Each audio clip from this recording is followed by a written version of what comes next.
Hello po sa inyong lahat.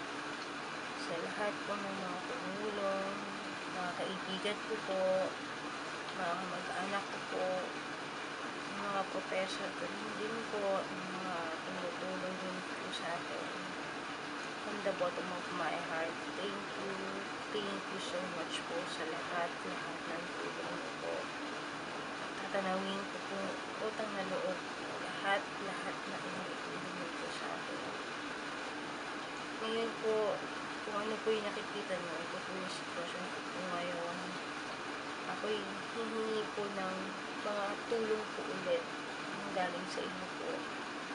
Alam ko po na medyo nakakaabala na po ako, pero sana po maintindihan nyo kung bakit po ako hihingi ng tulong. Maraming salamat po. Pasensya na po sa mga